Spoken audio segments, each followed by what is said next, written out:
Hallo und herzlich willkommen zurück zu einem neuen Fly Universe Video. Eine wichtige Sache für den kommenden FEC und alle, die an Anku-Farmen Interesse hatten oder haben. Es gab eine Theorie, oder viele haben geglaubt, sagen wir es so, dass man tatsächlich schlechter in Dungeons droppt, wenn man ein höheres Level hat. Das ist eine Diskussion, die ist so alt wie Dungeons selbst, dass ein zu hohes Level die Dungeons beeinflusst. Also spezifisch natürlich in Fly Universe. Diese Diskussion gibt es wortwörtlich, seit es alle Dungeons gibt. Und ein Developer, Nano, hat jetzt hier ein Video aufgenommen, um das Ganze, mehrere Videos tatsächlich sogar, weil manche dann immer noch Zweifel hatten, um das Ganze klarzustellen, dass es da eben keine Probleme gibt und die Spieler sich das halt doch irgendwie dann eher eingebildet haben. Ich aktuell farm keine Dungeons und ganz ehrlich, um das wirklich nachvollziehen zu können, also hier wird es jetzt immer mit 1000 simuliert. Ich glaube, das war einfach der Anschaulichkeit halber geschuldet. Zumindest habe ich jetzt nicht gesehen, wieso jetzt genau 1000 genommen hat. Aber auf jeden Fall wird hier in dem Video dann demonstriert, wie viele Items da eben gedroppt werden. Und zwar mit zwei Extremen. Level 165 und Level 190. Und eigentlich spielt hier nur 190 wirklich eine Rolle, weil es wurde eben gesagt, guck mal, wenn du Level 190 bist, haben wir das Gefühl, du droppst schlechter als zum Beispiel mit 180. Ja. Und das Ganze wurde jetzt hier eben entkräftigt. Und es wäre natürlich sehr relevant gewesen für den FEC, wenn es jetzt wirklich gestimmt hätte und es hätte jetzt erst einen Fix gebraucht irgendwann mal, hätte das bedeutet, man hätte nicht zu hoch leveln wollen oder Leute mit einem zu hohen Level nicht mitnehmen wollen, weil dann Anku und alle Monster im Dungeon schlechter gedroppt hätten. Aber jetzt gucken wir es uns einfach mal an. Also im Endeffekt haben wir jetzt hier einen Charakter auf Level 165. Ohne Party-Skills übrigens, sollte man vielleicht erwähnen. Ohne Party-Skills, ne? Nicht vergessen. Aber steht sogar da gleich. Und jetzt wird hier eben simuliert. Das erste ist das Totem, also diese Statuen. Monument of Death heißen die. Das ist hier diese ID 15137.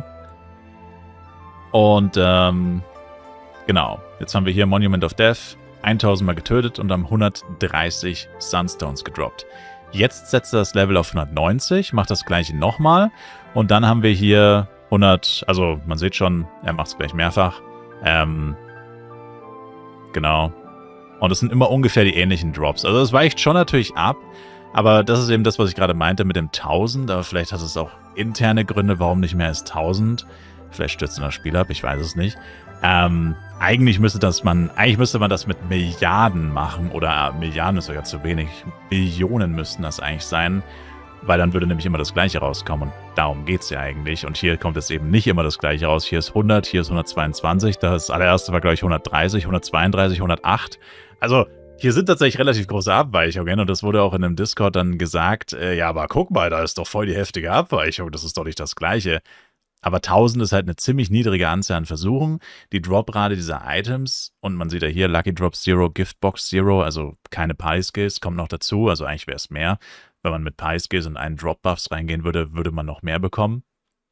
Aber es zeigt einfach, dass die Schwankung halt einfach da ist. Was vielleicht auch der Sinn von dem Ding war, dass es nur mit 1000 gemacht wurde, damit man eben sieht, es ist einfach Glück oder Pech. Manchmal hast du in 1000 Runs 108 oder in 1000 Monument of Death besser gesagt, das sind weniger als 1000 Runs, hast du so und so viele Sunstones und in anderen hast du also mehr oder weniger. Also schwankt halt einfach, was ja ganz normal ist, was ja auch der Sinn davon ist, von der Droprate, dass man halt nicht immer das Gleiche bekommt.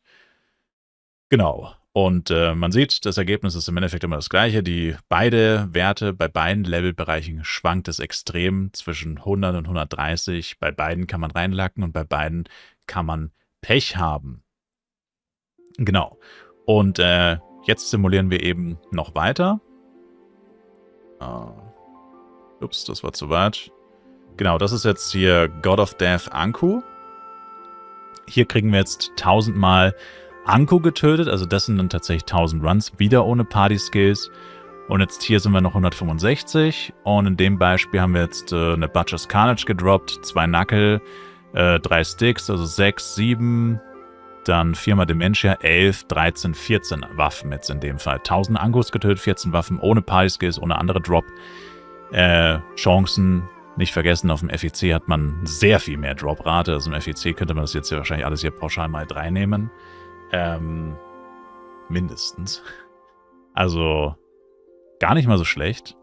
Achso, das hat er selber noch dazu geschrieben, genau. Das war wieder auf 165, jetzt sind wir 190. Und jetzt haben wir hier tatsächlich weniger. 11. Da haben wir jetzt, genau. Er schreibt es ja immer dazu. 10. Irgendjemand hat dann, glaube ich, noch den Durchschnitt von allem berechnet quasi. Und da war tatsächlich 190 schlechter. Aber das ist halt Schwankung. Das ist halt Droprate. Das ist Variation. Und das sind halt auch nur 1000 Runs. Das darf man halt einfach nicht vergessen, dass 1000 Runs echt wenig ist bei einer Drop-Chance von... Ich meine, wir wissen ja gar nicht, was die Drop-Chance ist. Aber bei Drop-Bereichen von 0, immer... Also sobald eine 0 vorne dran steht, ne, ist das schon ziemlich insane. Und ich glaube, genau über diesen Versuch wurde sich extrem aufgeregt, weil hier 20 kam und davor halt immer 10, 11, 14, 8 und so weiter. Das war jetzt natürlich so ein Extremwert. Dann kommt jetzt hier 6 aber auch bei dem gleichen Level, also auf 165 einmal 6, einmal 20. Und jetzt hier wieder auf 190 sieht man es. 7 war aber auf 165 auch so. Und dann hier sind es jetzt 6, 8, 10, 12. Ja, genau.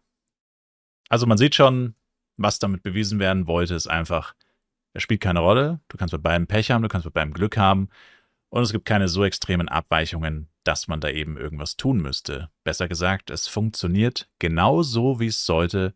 Und es gibt keine geheime Bestrafung von Leuten, die mit 190 Dungeons farmen. Oder Leute mit einem niedrigeren Level droppen nicht besser als Leute mit einem höheren Level. Und das finde ich cool, dass das hier so demonstriert wurde.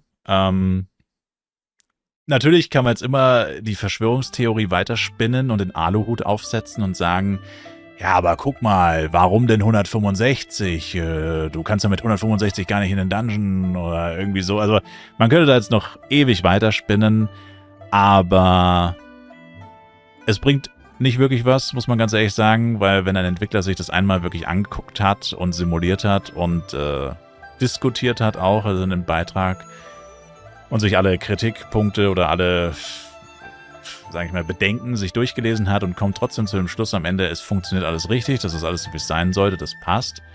Ich sage mal so, dann kannst du natürlich noch dein restliches Leben darauf weiter rumreiten, aber am Ende des Tages haben die Entwickler sich das Thema ja dann angeschaut und dafür empfunden oder für sich bestimmt, das passt. Und wenn man den Entwicklern so wenig vertraut, dass man hier sagt, nein, nein, das passt nicht, das stimmt nicht, pipapo, obwohl man hier sogar Videobeweise mit reingebracht hat, dann, naja, keine Ahnung. Was will man da noch machen? Ne? Also ich meine, am Ende des Tages muss man es halt auch irgendwann akzeptieren. Und ich meine, in dem Fall ist es natürlich schwierig, konkrete Beweise dagegen vorzulegen. Aber ja, keine Ahnung. Also ich denke, für mich ist das Thema abgehakt und ich denke für viele andere auch. Offensichtlich funktioniert es richtig. Und wenn man dann doch mal wirklich eine krasse Dry Streak hat, wenn man mal richtig heftig Pech hat, es kommt einfach nichts, Run nach Run, keine Sunstones, keine Anku-Waffen, einfach gar nichts, dann ist das halt einfach Pech. Ja, aber es war ja bei Wilds auch so. Ich meine, bei Wilds haben manche Leute angeblich über 200 Runs ohne Waffen gehabt. Also ich meine, da sieht das doch ganz gut aus, wenn man bedenkt, das ist nicht auf FEC, das ist ohne Party-Skills, das ist ohne andere Drop-Vorteile wie Couple Housing, Couple Skill etc. Dann sieht das doch eigentlich ganz gut aus, dass man in 1000 Runs alle 50, und das sind ja die normalen Drop-Raten, also gehe ich zumindest mal davon aus, ich habe nichts Gegenteiliges gelesen, dass man auf FEC dann doch nochmal deutlich mehr bekommt. Und ich finde, das ist doch ganz gut eigentlich. Also bis zu 20 Waffen auf Borodeng in 1000 Runs möglich. Das hört sich ziemlich gut an, würde ich sagen. Also deutlich besser als Wilds jemals war. Und das ist ja im Endeffekt das, was zählt. Natürlich, man kann auch nur 6 bekommen, ne? Aber selbst 6 ist deutlich besser als alles, was Wilds jemals abgeworfen hat. Also auch da muss ich sagen, fühlt sich das doch ganz gut an. Und ja, damit, sage ich, ist das Thema für mich abgehakt. Ich habe zwar auch erst vor kurzem davon gehört, dass es diese Theorie überhaupt gibt, aber umso besser, dass sie sofort erledigt ist und man nicht mit einem schlechten Gewissen in Anku reingehen muss oder nicht mit einem schlechten Gewissen generell auf dem FEC-Server farmen muss, weil man das Gefühl hat, man wird gescammt oder wenn man das Gefühl hat, es funktioniert nicht richtig und dieses Gefühl offensichtlich sich als falsch herausgestellt hat. Ich hoffe natürlich, dabei bleibt's auch.